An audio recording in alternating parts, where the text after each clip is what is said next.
Jagdeo, Michael Rodriguez for Daybreak News.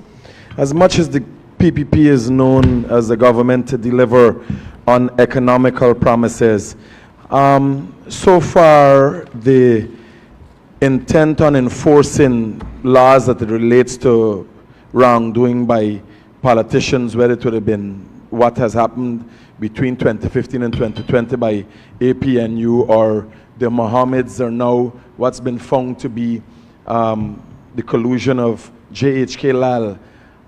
It's all been just rhetoric. Nothing has been delivered so far. Can the Guyanese people expect a time period when the PPP government will get serious with this kind of corruption? No, but give me a case. Give me a case. We got several people charged for trying to steal the elections. It's been a nightmare for us to get the hearings started. This question should be directed to the judiciary too. I keep saying this. So in other countries, this is moved with speed, great speed. And until now, we haven't completed that.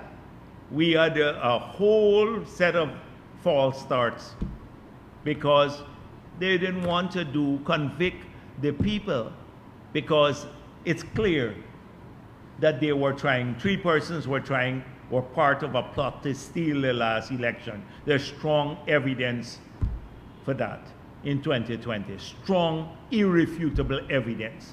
No court will review that evidence and not convict a person, but they don't want to do it. So they just don't, they drag on the case, nobody wants to hear it, they start it, drop it, etc. That's it. Not because of a lack of will. I told you that after the elections, we're going to come back to the tax cases. We have come back to the tax cases. I told you before the elections that we will go after all the people complicit in customs, in GRA, in the police, and in the gold board with the smuggling of gold.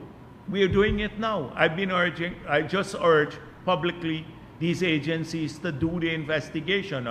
I can't do it myself, but as politicians, publicly we're saying it. It should be done. It has to be done.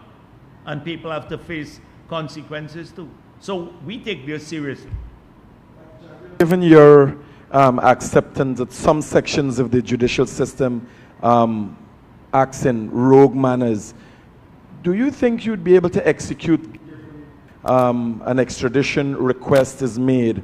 Do you think, and if you're confident, if there are any shortcomings with the judicial system and the police force in ensuring an extradition request is expedited, if things don't go as they should, what will be the government's response? Well, extradition requests, we've had several.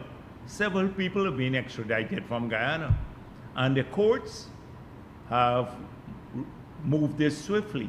Let's see if, when you have money, if it makes a difference. We're going to be watching carefully, and not only us, the international community. So people should have natural justice. They must have due process, every Guyanese, but also you can have natural justice and due process and move the case along. Move it along. Because look at election petition. Election petitions are supposed to be heard continuously, until you conclude it.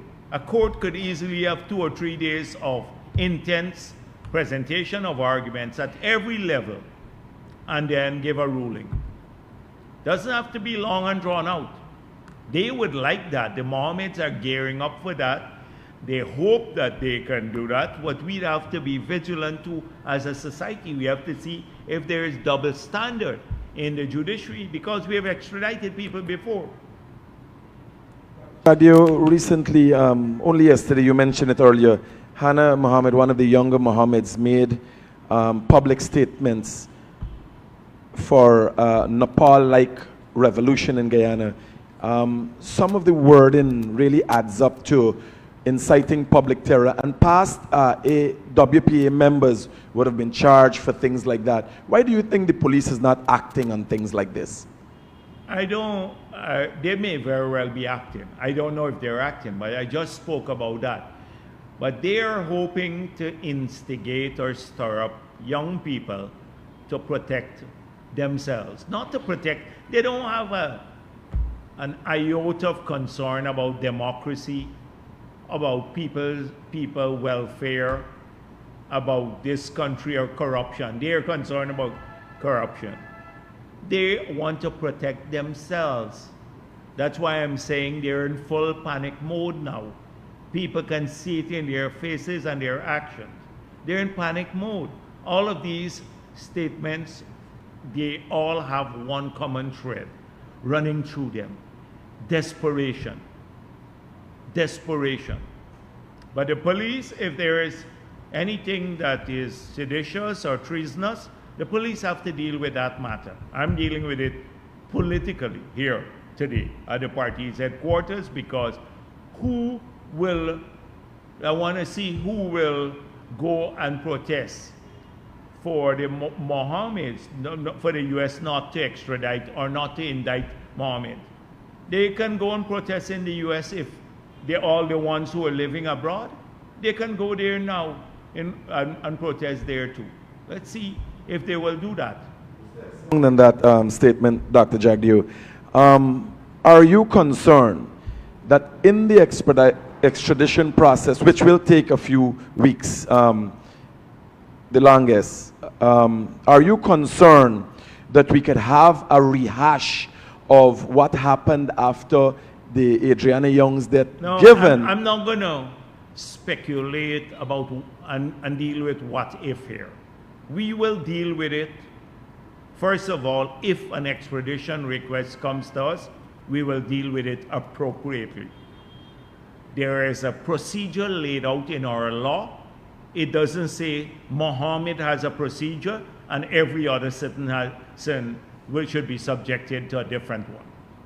There's one procedure here in Guyana that is in our law as to how a government must deal with extradition requests. That is the procedure that we will follow.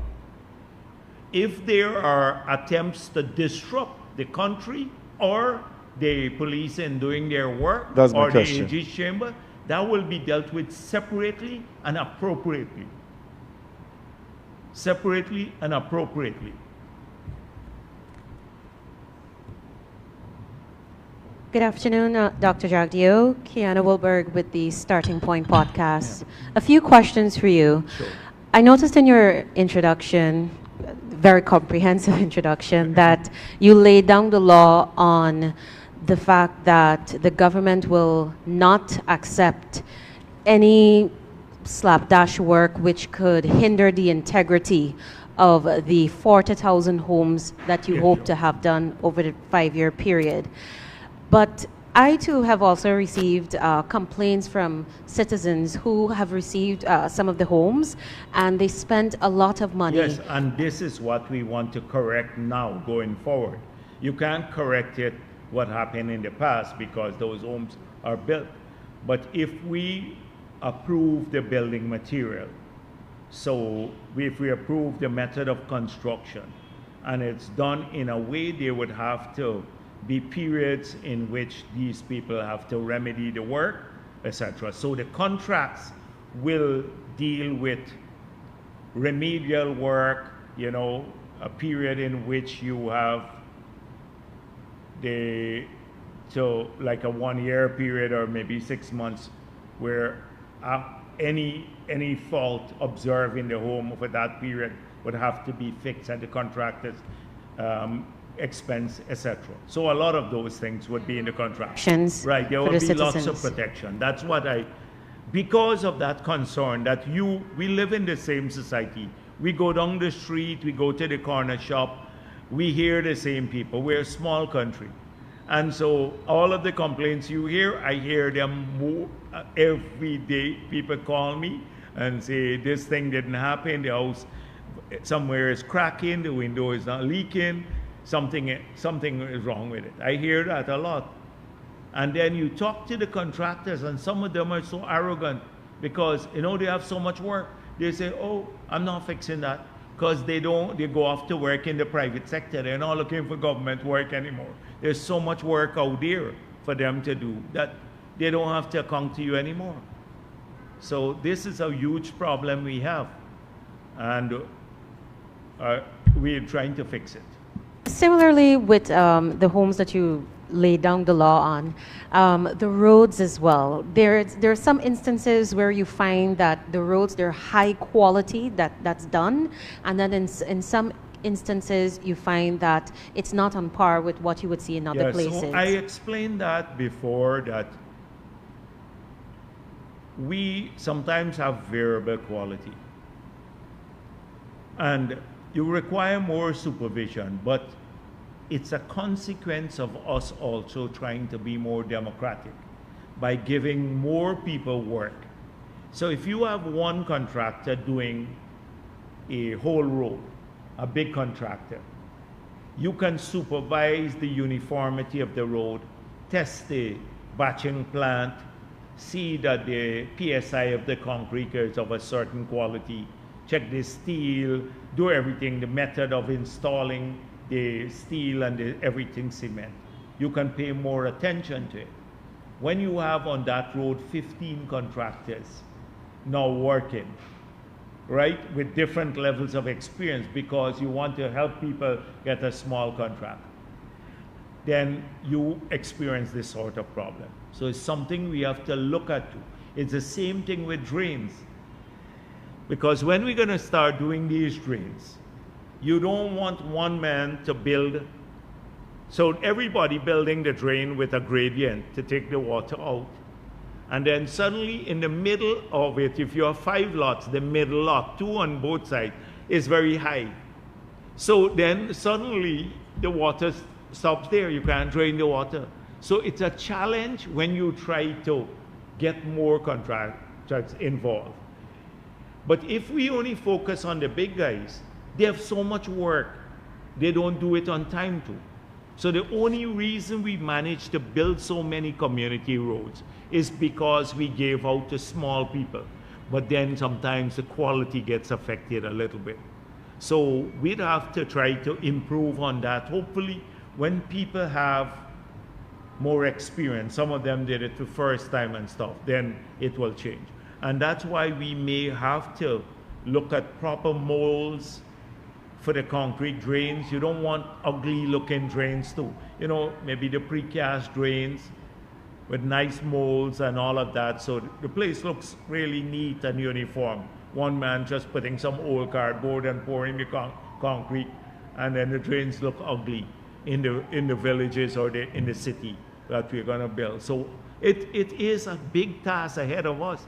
It's a big task ahead of us, and we have limited number of engineers too. So that's why you have to work overtime to get this done. And then you get the heat if one thing is not done well. Although you can't check everything at the same time. I want to switch, sorry, go ahead. Yeah, go on. I want to switch quickly to oil and gas. You responded to ExxonMobil's Mr. Rutledge, and you noted in essence, and I want to ensure that I have this correct, I understand this correctly, that Guyana is going to determine its own destiny regarding the gas resources and monetization. 2 things we said.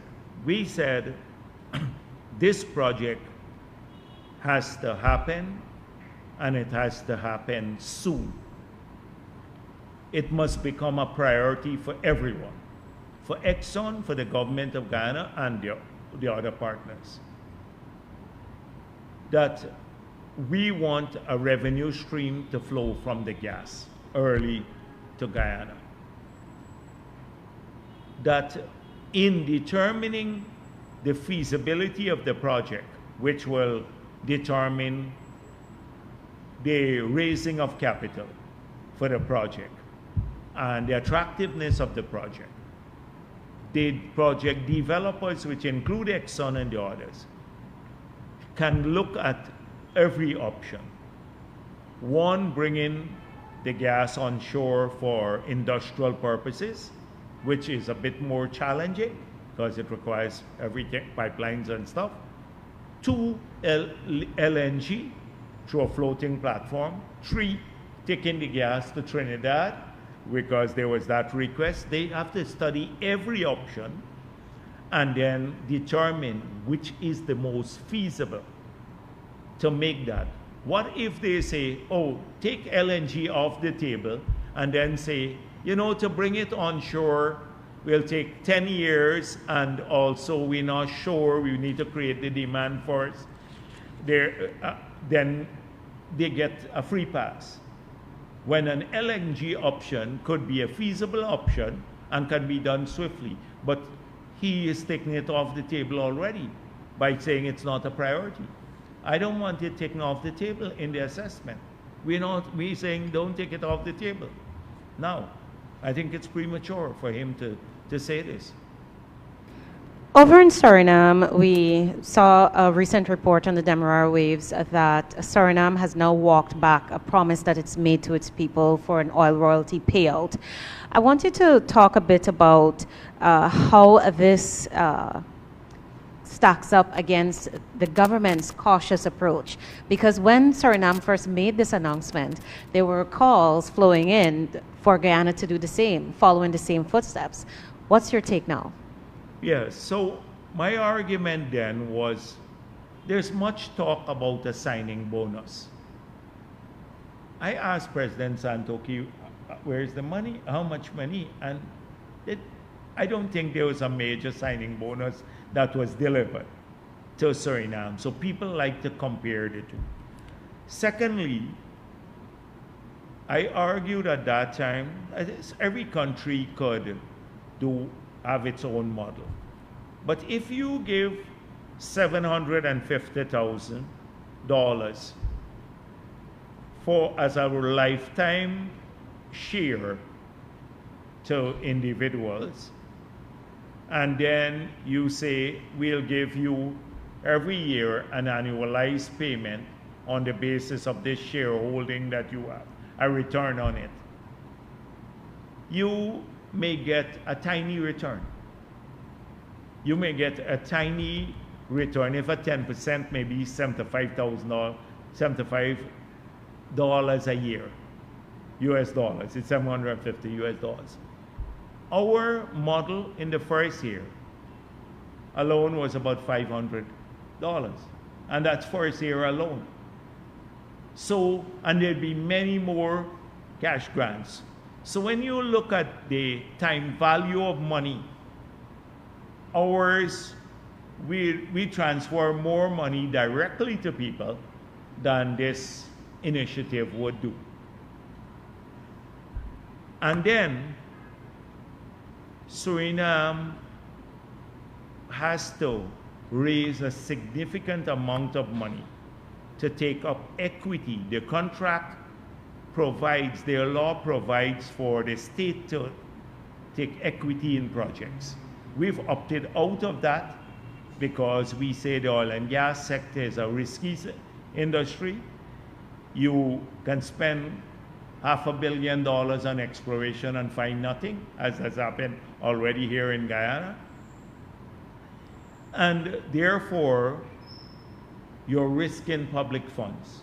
We said we prefer in the future to take our benefits through higher royalty payment, like 10% now, some taxes, 10% taxes from zero, and we are changing also how much goes to the cost back, 65% rather than 75%. That's how we'll benefit. We opted out of equity. They were going to, the model there provides to Suriname to take equity, but they have to raise capital now to take up their share of equity in the project. And the country has major problems raising capital because of its debt profile. It has major problems raising capital. So that is one of the reasons why they may have walked this back. The promise of giving every Surinamese this year. So, but that's for Suriname. We're looking out for Guyana and our people. But sometimes in an attempt to make everything we do here look bad in the PPP, they would take a crappy initiative from some country. I'm not saying this one is, but from any part of the world, and say, oh, it's a great thing. Look what they did. The PPP now doing this in Guyana. They don't look at the context of all that we're trying to do. Like how they tried to make out that Vikram Bharrat was talking only about cash grant, about the model of development in Guyana, when our development model is very different, and cash grant is just part of the development model. From me, Dr. Jagdeo. And I think I noted earlier in a previous interview with the president that Guyana is exiting the UN Council at the end of this year. But Yes. I would love to hear from you what you believe to be the hallmarks of our leadership during this time. Yeah, so it's very early to do an assessment and to speak of it at this stage because we'd still be there for a while. We'd be on the Security Council. But so far, Guyana laid out some of the things that it believes in and that it wanted to pursue. And we have been a very solid voice for international peace and for the respect of rule of law globally, and to support humanitarian initiatives across the world. And we're very, very pleased. Caroline Rodriguez, we're extremely proud of her. She's done a really great job. She has enormous respect and credibility in the Council and in the UN. So she has really lifted our country's profile at that level because of the solid nature of her participation and engagement and her thoughtfulness. So she is really, really an asset, a huge asset to us in the United Nations and on the Security Council. And she receives appropriate guidance from the President and the Foreign Minister. General Brian Encian, one of your administration's bigger infrastructure projects is the Currenty River Bridge. Can you provide any updates on this and specifically the plans for the duty-free zone? And following up on your Exxon comments, are you aware of the status of the agreement with Fulcrum? No, I know that there have been some further discussions with Fulcrum. I've not been part of those discussions. I'm working on other things. But I just wanted to set the frame here. And the framework is we want to monetize the gas as early as possible. We're going to be pushing everyone to do so. We want to make sure that all the options are on the table when we discuss and finalize the project. And we're looking for maximum benefit for our people from this project. That's the framework. And so all parties have to have that same orientation here. The Quarantine River Bridge, that is a project that is a collaborative project with Suriname. So it will move at the pace at which we can reach agreement on funding and all of that. It would move. It's not like how we can approach other matters unilaterally. Like in Guyana's case, we have to build the Berbice Bridge. We went out to tender. We're now negotiating with the contractors. We would have to find the money, so we go out and raise our money on our own. We don't have to wait on a second party to do that, to fund the bridge. We can get it started. With Suriname, it has implication for border matters. They have to raise their share of the resources.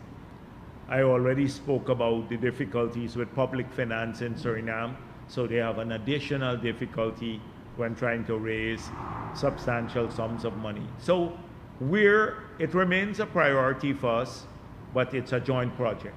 And so that will determine, the collaboration will determine the pace at which we can move in that regard.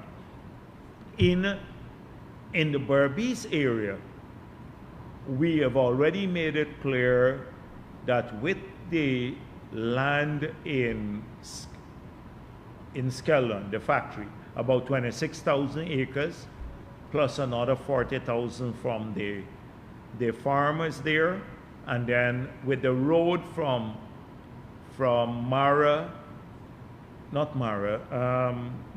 Creek to Oriala that we're proposing, which we put some money in the budget next year on, that will open up more lands. We're talking about maybe 100,000 minimum, 100,000 acres, 150,000 acres of land that we will bring into agro-processing and plantation type agriculture, an agro-industrial complex with all the logistics there for that area in Berbice. That would also be buttressed by the New Hope-like canals that we're building, which would irrigate another maybe 30,000, I think 25,000 acres of land in another part. It's 25 or 30,000, yeah, somewhere around that. I think in region 5 it's 55,000, yes. So more lands would be opened up there. So major agro-industrial ventures. You've heard the president been speaking quite a bit about the agro-industrial ventures that we're hoping to support. Good afternoon, Trina Williams, Guyana. This is outside of the industrial hub we're trying to create also in Berbice, surrounding gas and energy and all of that. Good afternoon, Trina Williams, Guyana Chronicle. I want to come back to the government aggressively pursuing its land and housing policy, sure, but more on the legislative side. Our property laws have been criticized, especially by the CCJ. Is there, especially when it comes to how title is held and land conveyance, is there any consideration by the government to amend? I didn't see that, because I think we have a clear case of the titles and transport, right? And I don't know what was the nature. I haven't seen this. No, it's not a current issue at the CCJ, but it has been brought up. There was corruption in the past. And fraud, especially with transports. Transport what? When it comes to certain cases like Marlene and Todd, where we saw fraud with transport. Oh, fraud, yes, that's it. But the fraud, there's nothing wrong with the system. It's people. I've known some cases where people fraudulently transfer property to others, you know, and because of corruption in the registry or somewhere else. So that's corruption. You got to tackle the corruption. But you recall I said before the elections that we have to explore blockchain technology for a number of areas where we have, like the land registry, like Lands and Survey Department, where GGMC, where people make an application. Sometimes it works on a first come, first served basis. They go on the land, they find some gold, somebody come and displaces them. They get one guy in GGMC to throw away the paper, and then the man loses his property there, or what he was working on. So the way you tackle this is through blockchain analysis for storage of information.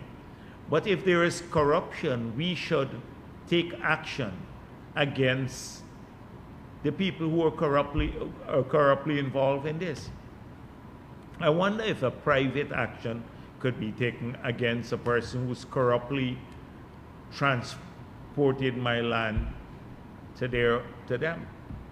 Maybe there is, but I didn't see anything wrong in the system. That's what. And the laws deal more with the system. The law can't say stop being corrupt. That's implied. You shouldn't be corruptly transporting people's land.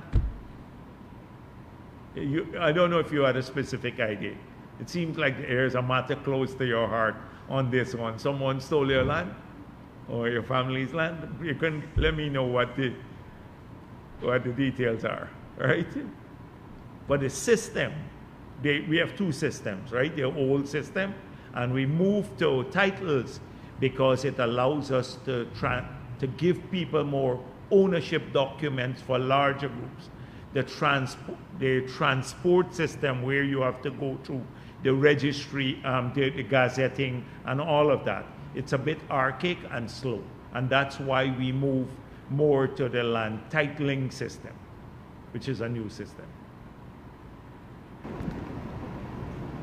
I see the Starbuck News come in late now. Slow, you just come like you all heard, and they sent you over with a question there. My apologies for being late, sir. Good afternoon, Dr. Jagdeo. Starbuck News, Committee Slow. My question, there is a global maritime agreement that CARICOM countries are expected to sign on. It is to reduce carbon emission from ships. Is Guyana signing on to this? Can you say? So, I don't know what stage it is in CARICOM. I've not followed that, but we would have, at some stage, we have to examine emissions from vessels coming into our region. Globally, there's a move to reduce the carbon emission from these vessels. My point is the whole world is retreating from their obligations under the UNFCCC process. The United States of America has made it clear they don't believe in the agreement. This is one of the biggest emitters on a per capita basis in the world. If the United States of America and many developed countries are now going to cut their emissions, why should the developing world that produces a fraction of the global emission be running behind all of these initiatives right now in the world? That's what we have to ask ourselves this. And I think this will come up at the COP in Belém. That how much, if we stop emitting zero, we turn off all of our lights and shut down all of our cars and everything else, and we stop Exxon, we're not producing, we will not save the world 0.2% of 0.2 of 1% of global emission. If we go back to Stone Ages, we all start wear clothes and walk around in Guyana and stuff like that. Nothing. We don't use anything. We go back to that period when we were, since we were evolving from a long time back. We all go back there. That's how it is. So how can we make the biggest impact on the world? Only the ships coming in to the Caribbean.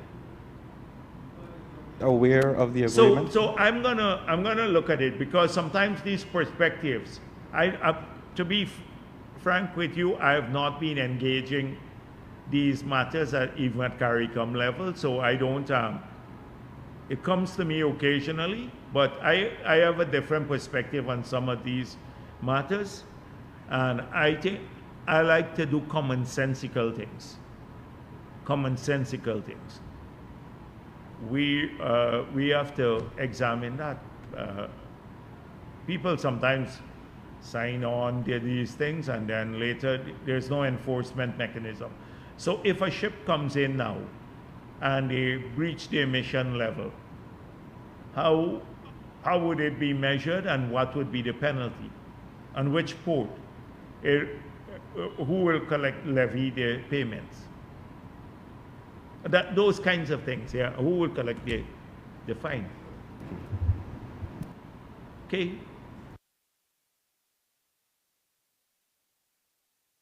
Yeah, sure.